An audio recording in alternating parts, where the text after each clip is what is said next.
성도 여러분 평안하십니까? 두친군동 말씀과 친구되기 31번째 시간을 맡고 있습니다. 자, 우리가 오늘 읽고 나눌 말씀은 레위기 18장부터 22장까지의 말씀이 되겠습니다.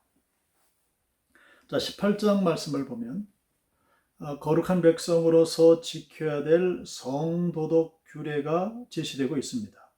덧붙여 가나안 족속들의 가증한 풍속을 따르지 말 것을 주님이 명령을 하고 계십니다.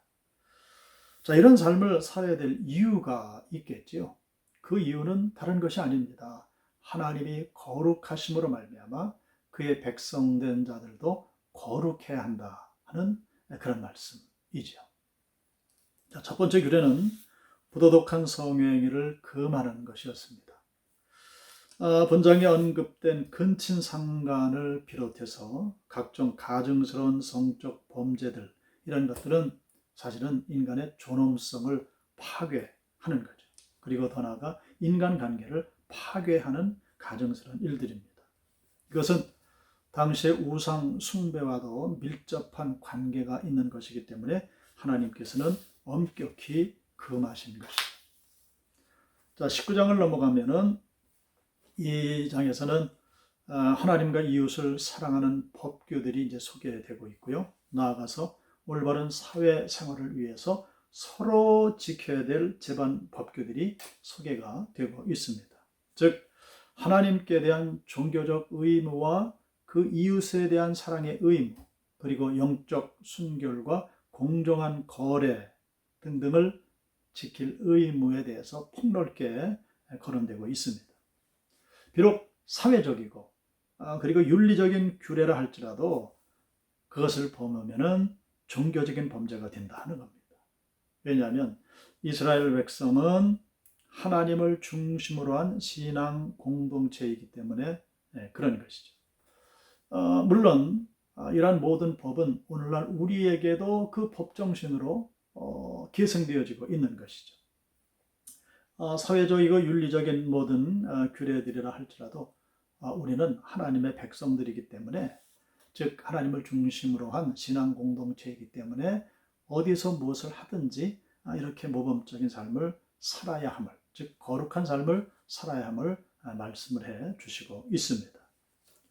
자, 20장 말씀을 넘어가게 되면 한마디로 반드시 죽여야 될 그러한 그 범죄 행위들을 말씀을 하십니다. 가증한 우상 숭배죄, 또 타락한 성범죄에 대해서 하나님께서 이렇게 엄중히 경고를 하십니다. 한편 거룩하신 하나님의 백성답게 거룩한 삶을 살아갈 것을 강력하게 요청을 하시는 그런 말씀도 기록이 되어져 있습니다. 우리가 이 20장 앞에서, 즉 18장, 19장에서 봤던 말씀들은 금지시키시거나 혹은 경고하시거나 이런 말씀들로 되어 있었는데 20장에 와서는 그것을 어겼을 때 받아야 될 형벌을 말씀을 하시는 거죠. 자, 이런 처벌 기준은 오늘날에도 동일하게 적용되는 것입니다. 바울은 이 같은 일을 행하는 자는 사형에 해당된다라는 아주 무서운 말씀을 남기기도 했습니다. 다만 우리는 그리스도 안에서 회개할 수 있는 기회가 주어져 있습니다. 이 죄악들을 사함받을 수 있는 방법, 나 외 십자가에 돌아가신 예수 그리스도, 그 예수 그리스도의 이름으로 하나님 앞에 진정으로 회개하며 올바른 길로 우리가 다시 돌아설 때에 하나님께서는 우리로 죽음을 면케 하시고 또한 새로운 삶을 허락해 주시는 줄로 믿습니다. 22절 이하의 말씀을 가보면은 하나님께서 이 모든 명령을 지킬 것을 재차 다시 한번 강조하심으로 말씀을 마치시게 됩니다. 자, 21장으로 넘어가게 되면 제사장들이 준수해야 될 규례로서 일상생활에서 지켜야 될 것과 더불어서 제사장들은 신체적으로 아무런 흠이 없어야 함을 말씀을 하십니다. 1절로 9절에서는 그 제사장들의 장례 참석과 그리고 결혼에 대한 규례가 언급이 되고 있습니다. 그 대제사장이 제사를 침례할 때 부모의 초상을 당했을지라도 그 장례식에 참여할 수가 없다는 것입니다. 10절로 15절에서는 아론의 후손 중에 육체적인 결함이 있는 자들은 제사를 주관할 수 없다는 말씀을 하시고요. 그리고 16절로 24절에서는 이 모든 것은 예배의 순결성을 유지하기 위한 것이다 라는 그런 가르침의 의도가 담겨져 있습니다. 22장 말씀을 이제 보게 되면 제사장들이 준수해야 될 그러한 그 규정들을 계속 언급을 하시는데, 특별히 제사장들이 먹을 수 있거나 혹은 먹을 수 없는 성물에 대해서 말씀을 하시죠. 그리고 하나님께 드려질 온전한 제물에 대한 그러한 그 소개도 되어지고 있습니다. 자, 전반부인 1절로 16절에서는 성물에 대한 규례이고요. 그리고 17절로 33절 말씀에서는 합당한 제물에 대한 규례가 기록이 되어져 있습니다. 특별히 결함이 있는 짐승은 제물로 사용될 수 없다라는 말씀이 주어지는데요. 그런데 이 말씀은 예수님을 통해서 성취되게 되지요. 바로 주 예수 그리스도께서 우리의 죄를 사해 주시기 위해서 자신의 몸을 하나님 앞에 흠없는 제물로 드리신 그 십자가 사건, 그것을 통해 성취됨을 우리에게 보여주시고 있습니다.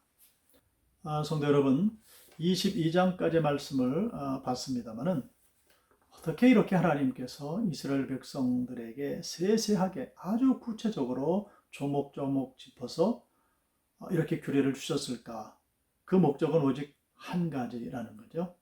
하나님이 거룩하시니 당신의 백성된 자들도 거룩해야 한다라는 그 말씀을 주시는 거죠. 우리가 오늘도 살아갑니다마는 예수 믿어 구원받은 하나님의 백성들로 정말로 하나님 앞에 정결하게, 그리고 모든 면에서 모든 이들에게 존경심을 받을 수 있는 하나님 나라 백성들로 살아내야 하겠습니다. 기도하겠습니다. 하나님 아버지, 이 모든 규례를 주시는 그 하나님의 세세하시고 자상하신 그 모든 마음들을 이 딱딱한 너희의 말씀을 읽으며 우리의 온 몸과 마음 가운데 깨닫게 하심을 감사합니다. 주님, 우리가 하루하루 살아가며 진정 거룩하신 하나님을 늘 기억하게 하시고 언제 어디서 무엇을 하든지 일거수일투족을 통해 거룩하신 하나님을 드러낼 수 있는 우리의 모든 삶이 되게 하여 주시옵소서. 하나님 기뻐 받으시고 복 내리시는 우리의 삶이 되게 하여 주시옵소서. 예수 그리스도의 이름으로 기도드리옵나이다. 아멘.